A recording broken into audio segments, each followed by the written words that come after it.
from trying to indict, which they should be indicted for, the churches and the government for the Indian residential schools. So that's kind of completed the process Leicester began in 1952. Now legally we can't try genocide in the residential schools within Canada. Really? So the Admiralty Court. And that's the other issue, the Admiralty Court. Yes, we can get into that. And so any thoughts or comments on that before we move on? Because it's an important one. Yeah. Just the last sentence. Was that we can try the court or cannot? Not now. Not within Canada. And yeah, there's a whole other issue too of the nature of the court system in Canada being under the Crown Admiralty law, not common law.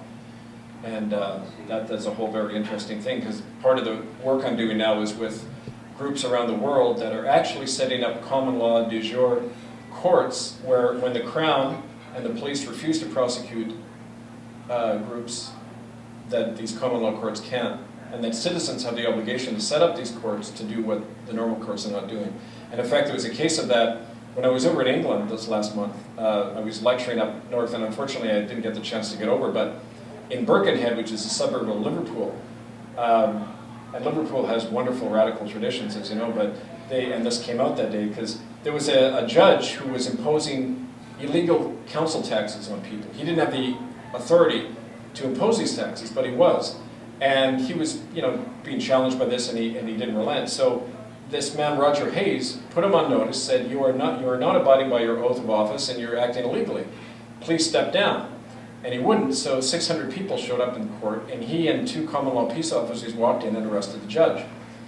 And because the police were outnumbered, 100 to 1, they couldn't do anything. And the people then, and this is all up on YouTube, if you look at Birkenhead action, they set up a common law court and annulled the council tax. So there's no council tax. Now, that's what you might call dual power, because then you're challenging the established order. But I think in this case, when the Crown and the churches and the establishment committed genocide, that's exactly what you have to look at, because they're never going to put themselves on trial. And the only proof you need of that is to go to the TRC website. That's the Truth and Reconciliation Commission website, trc.ca. Section 2, read their mandate. It says we are not, now this is the official body to investigate Indian residential school crimes in Canada. Everybody should read it, because it says we are not a court of law, we're not a legal inquiry, we're not even a public forum. We cannot subpoena evidence, we cannot compel people to take part.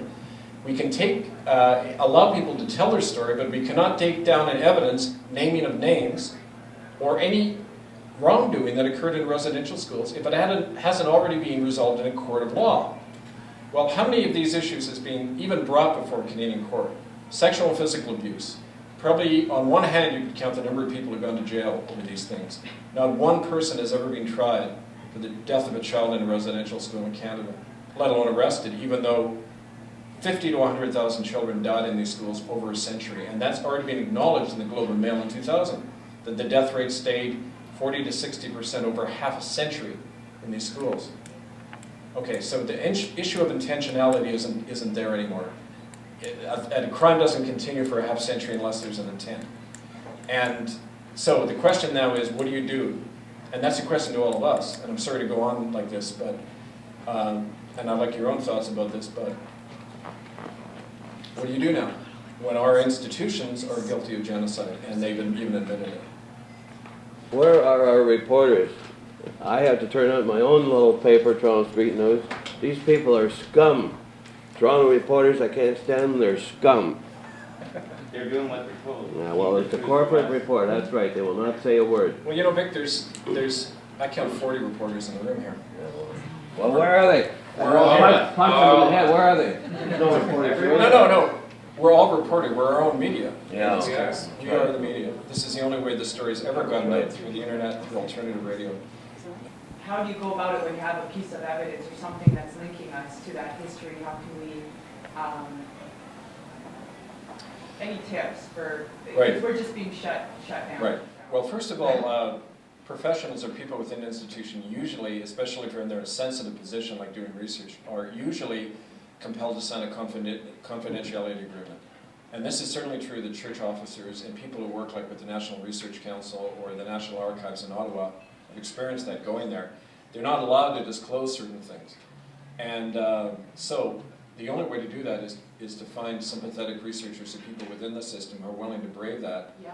and also work grassroots. Absolutely. Stay in the community, stay with the people who have the evidence and the knowledge. You'd also be surprised about the amount of evidence that's out there, just in people's homes, in the families. You know, that's where a lot of the research here, and this is an anomaly because the story behind this is that in 1996, after I was tossed out of the church, I was in the process of being delisted. Proud to say I was the only United Church minister to be defrocked publicly at the cost of $250,000, I might add. But anyway, I ended up at UBC that year, and the Kerner Library had just acquired all the microfilmed evidence from the residential schools in BC going back 100 years. That same year, the lawsuits began, so the government said, okay, here's our chance. They stepped in and said, because the issue is before the court, you can't look at these records because it's a matter of personal confidentiality. And so if you want to go to the National Archives now and get any of this information, you have to submit a Freedom of Information request, and they can then kind of go through what you've requested and decide what they want to show you.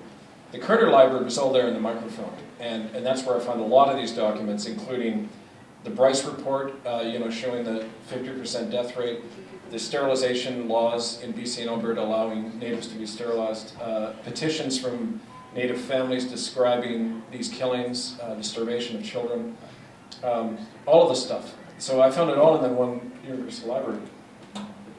Maybe you know otherwise, there could be universities that have similar records, but I've never come across that. Lecturing in colleges, people haven't come forward with it. You found it in a minute, so There are 130 residential schools across the country at the peak. So to get 50,000 deaths over a century, all you need is 5 children to die every year in every residential school per century. Now we know that more than 5 are dying every year. And we know that the government says 150,000 went through, but the Mounties had a regular policy of going into a village and grabbing every kid they could see, including the 2- and 3-year-olds. Even though under law they were only allowed to grab the 7-year-olds and up. So you got to easily double the number, and so I would estimate 250,000. Now if a 40 to 60% death rate stays constant for a half century, then you're talking at least in the tens of thousands, and I don't see how it could be any less than 50,000. So the reality is a lot of these kids, the remains were burned up in furnaces. There were a lot of mass graves. We've documented 28 sites in Western Canada mostly, but the nearest one is the Mush Hole in Brantford. If you go down there and go to the Mohawk School, which was the first residential school, I'm going there tomorrow, Wednesday rather. If you go to the Mohawk Institute, it's an amazing building. I mean, I gave a talk in there, it's just so creepy, just the feeling in there. But out of the back, there's kids, graffiti from when they were there. There's all sorts of other graffiti, but if you look carefully, you'll see little comments written by kids when they were there, like help and that kind of thing, it's terrible. But one of the women who were there, the first time I spoke there, she pointed at all the trees in the back and she said every time they buried a child, they planted a tree. And there's like lots of trees in the back and lots of mounds. And it's like at Port Alberni when we went in there with some people who had been in Bosnia doing the mass grave exhumations. This guy looked at the ground and he said, sinkholes, vegetation, this is a mass grave, right? I went to the RCMP and I said, what are you going to do about the graves behind the school? And he said, what graves? And I said, well, don't you read the newspapers? I mean, even the Gilles Duceppe in Parliament during the apology referred to mass graves. Are you guys? And he said, no, none of us know anything about that. None of us worked here then. That's the official RCMP response in Port Alberni. I'd call that colluding in a criminal conspiracy. But it's interesting because if a Native family got together and just brought their relatives home, and they were prosecuted for it, you'd say to the police, well, if you're acknowledging this is a grave site, then why have you never done anything about it? So they'll be opening up the can of worms by prosecuting somebody, because then they're on the hot seat. So somebody's got to break the ice on this, and it's not going to be me. It's not my job to go and dig up Indian graves. It's the job of the families and those nations to do it in their own respectful way. However, and there isn't a common position on this in the Native community. Some people say they should leave the kids where they are. Others say they should bring them home and give them a proper burial, because those spirits are restless. And I know a guy who used to work as a janitor in the Edmonton residential school, and he said that he hears kids' voices at night. He quit his job because he heard cries and he heard the children's voices. So, these kids do have to be brought home in some way and given a final rest. And I think that will be the turning point in our nation and among our nations to when we finally opened those graves, you know, and I remember talking to people in Haida when they brought home the bones of the ancestors from their museums in the bed boxes all over Turtle Island. They said the young people for the first time learned about their culture because it was amazing teaching opportunity for them to talk about who these people were and why their remains had been taken away to all those museums. Just imagine if, as an entire country, we could do that and say, what was the real history here? What happened to these children? How would we do justice to the survivors and their families? That would be an amazing step, and I think we should have the courage to do it. But I have yet to see a politician willing to take that step, or certainly nobody within the churches, because as I know from personal experience, the churches are run by insurance company lawyers who set their policy on these things. Yeah. Are we talking about municipal, what level of governments or level of government are we talking about to start this? I've always been concerned about the grid, so this is what I'm wondering what's on your mind in terms of what to do to start the process. How do you go about it? Because I don't know. I mean, that's the thing we should start a dialogue about with people who do have more information about that. Like, I know certainly police who are sympathetic are an important resource because they deal with this all the time. The first guy I ever had to get to know in a community as a minister was the coroner and the funeral director and the cop. And they know what's going on, they know the score, and they would be invaluable. But politically, they can't do it. I've had Maoris come to me and say, we know what went on, but we're told this is not an issue to be involved in. I've had native chiefs tell me they'll lose their government funding if they redress this issue of the missing children. I mean, it's a political problem, and so it's got to be attacked politically. We need to bring the public pressure to bear to say, there's an election coming up. Why not make this an election issue? And you're right, and get up and say, why is the TRC not allowing a real repatriation process to begin? Why are they not allowing names to be named? Why are they silencing the survivors? They have no money. They don't give any money to survivors to come to this TRC forums. Like, it's ludicrous. And so, anyway, I think that's the pressure. It's a federal law. It's a Criminal Code of Canada, federal law requiring this. Well, it's like the bigger problem. The Crown claims to own all land below 6 inches in Canada, because that's the depth of the plow.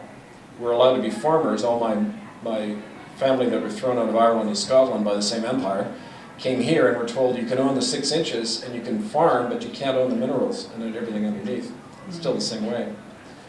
So anyway, it's big, but that's all the more challenging, I think.